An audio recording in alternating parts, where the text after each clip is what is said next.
Bismillahirrahmanirrahim. Membangun kecerdasan dan kesadaran. Pada bulan puasa, kita tidak makan dan tidak minum. Tidak makan pasti lapar, dan tidak minum tentunya pasti haus. Tenaga juga lemas, akan tetapi ketika siangnya kita lemas karena menahan lapar dan dahaga. Malam harinya kita rajin sekali beribadah. Setiap malam mampu mendirikan sholat sunnah sebanyak 23 rakaat. Bahkan setelah itu masih membaca Al-Quran, tadarus sampai pukul 12 malam. Luar biasa sekali, bukan? Akan tetapi ketika perut kita kenyang siang harinya, badan kita lebih segar dan enak. Kebanyakan kita malah tidak sanggup mengerjakan sholat sunnah 23 rakaat malam. Sebagaimana ketika bulan puasa. Bukankah badan kita sehat, tenaga kuat, tetapi mengapa kita tidak sanggup mengerjakannya? Sementara saat lapar dan dahaga di siang harinya, kita malah kuat mengerjakannya. Tetapi begitu masuk bulan Syawal, malas kita muncul lagi. Begitulah manusia.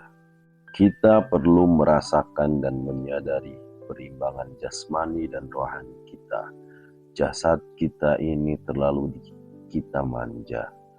Apa yang diinginkannya, kita turutkan semuanya.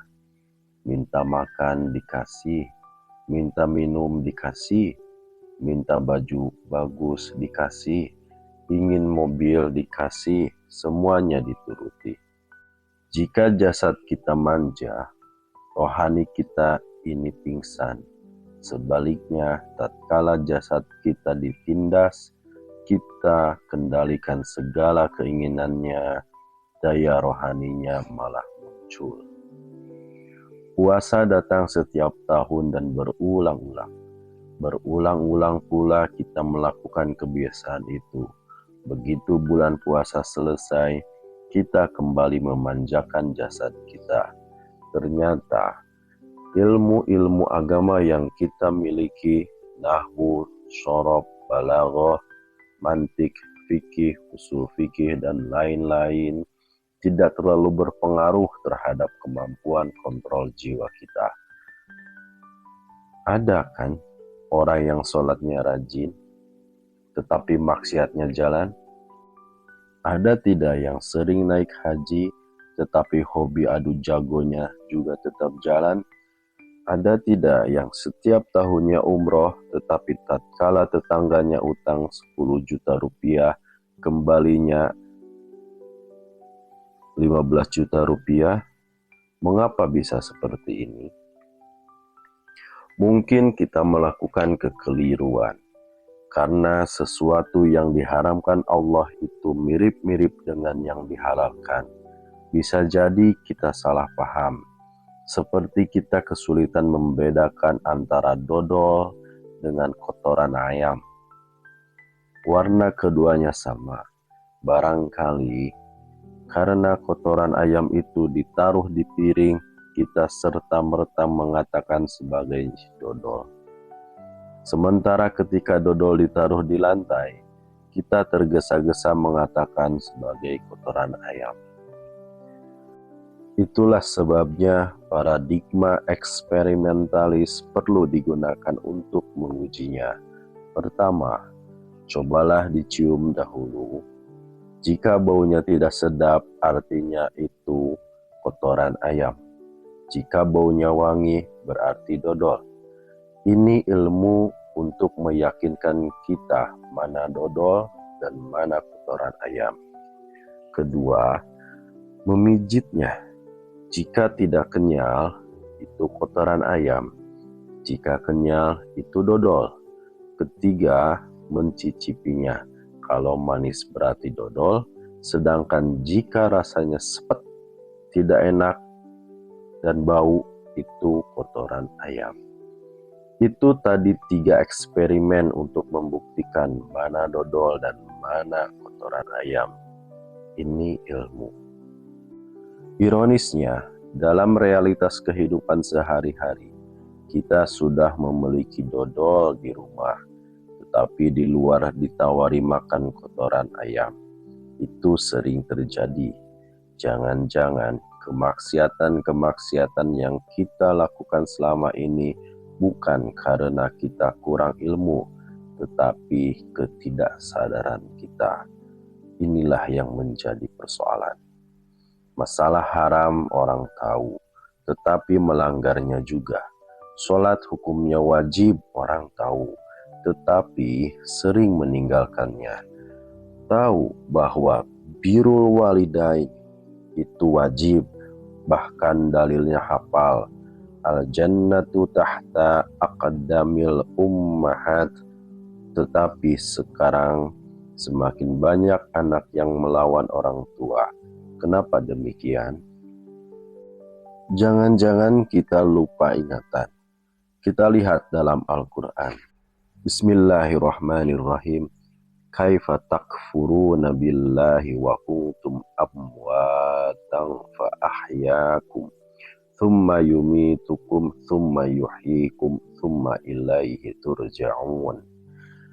Yang artinya, bagaimana kamu ingkar kepada Allah, padahal kamu tadinya mati, lalu Dia menghidupkan kamu, kemudian Dia mematikan kamu, lalu Dia menghidupkan kamu kembali.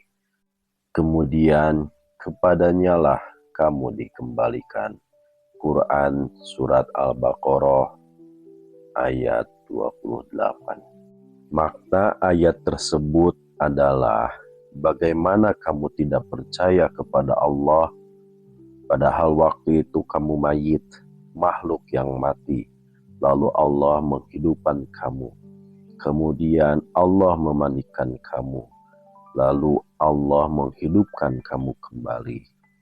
Kemudian Allah mematikan lagi. Kemudian kepada Allah kamu kembali. Jadi ada 2 kali mati, 2 kali hidup.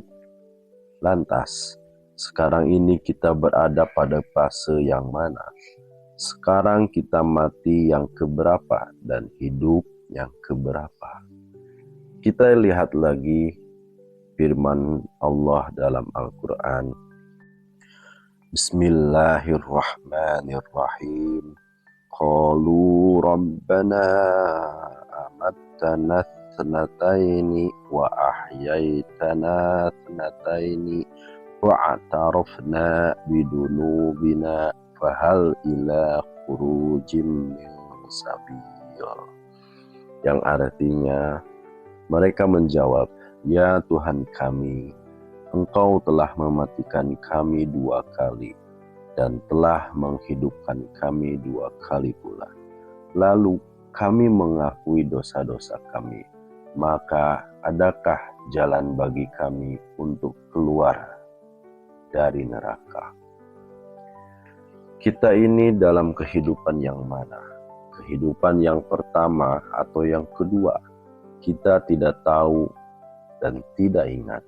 Jangan-jangan ini akar persoalannya. Perhatikan lagi firman Allah dalam Al-Quran. Bismillahirrahmanirrahim.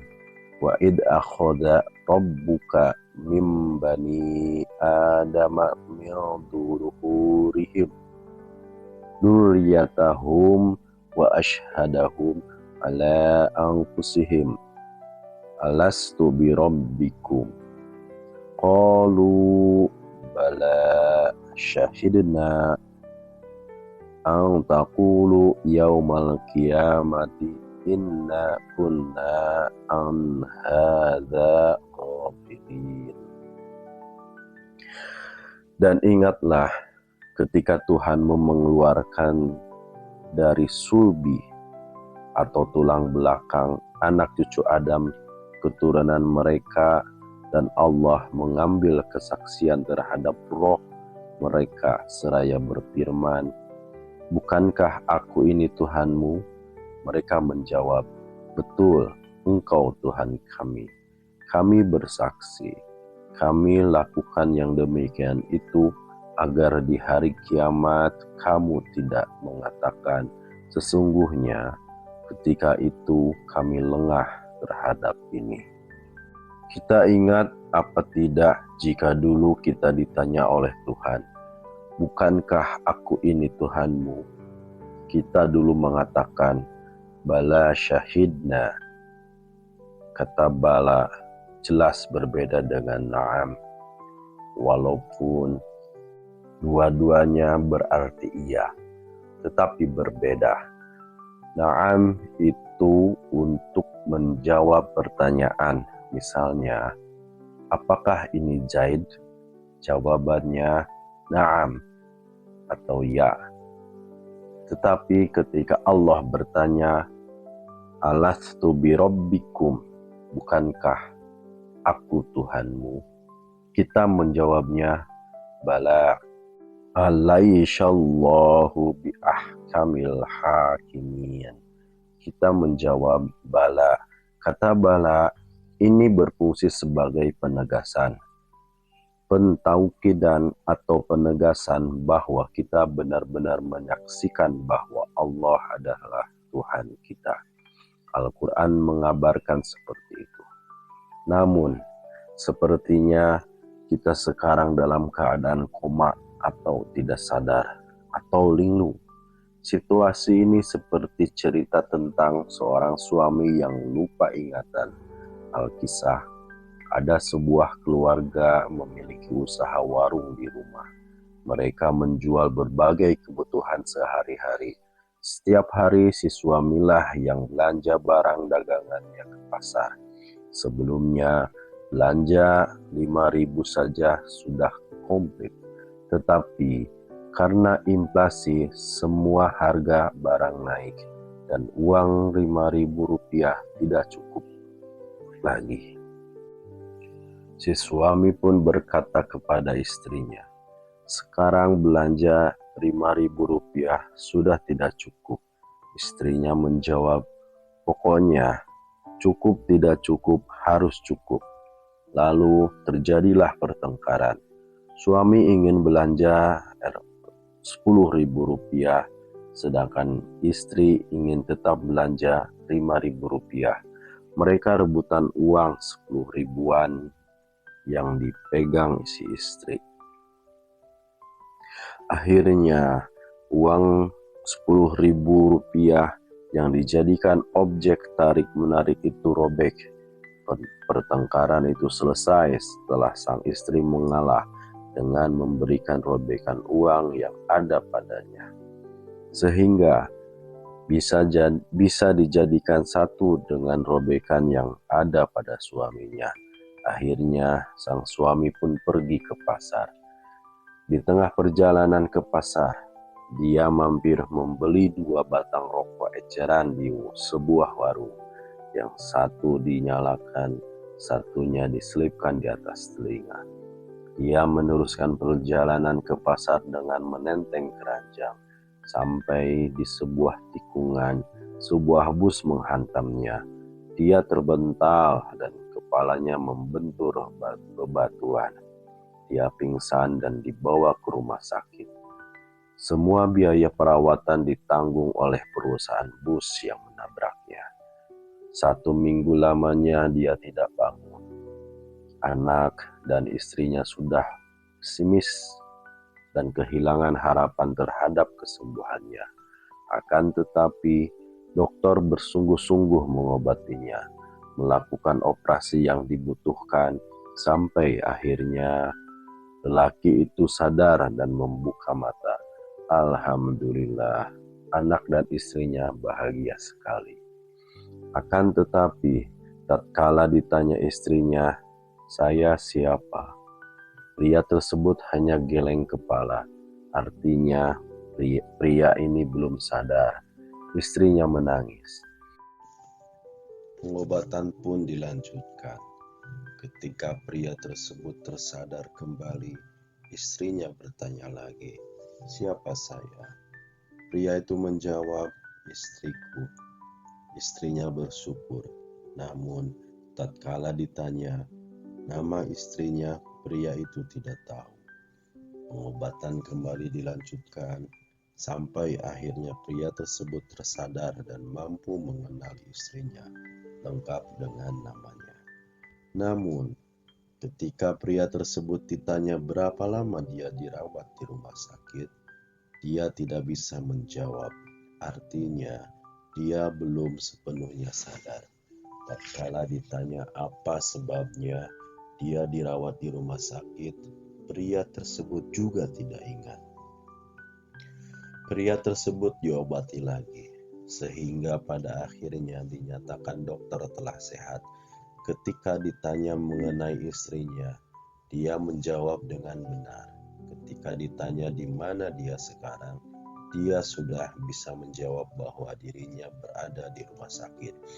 Ketika ditanya kenapa dia bisa sampai dirawat di rumah sakit, dia bercerita bahwa awalnya dia berebut uang 10.000 dengan istrinya sampai uang tersebut robek menjadi 2. Lalu dia bercerita hendak ke pasar, di mana dia mampir dulu memberi rokok 2 batang di sebuah warung. 1 batang rokok dinyalakan, satunya ditaruh di atas telinga. Dia bercerita dengan lengkap, yang menandakan jika dia sudah sadar sepenuhnya. Dokter pun merekomendasikan bahwa pria itu sudah sembuh total dan diperbolehkan untuk pulang.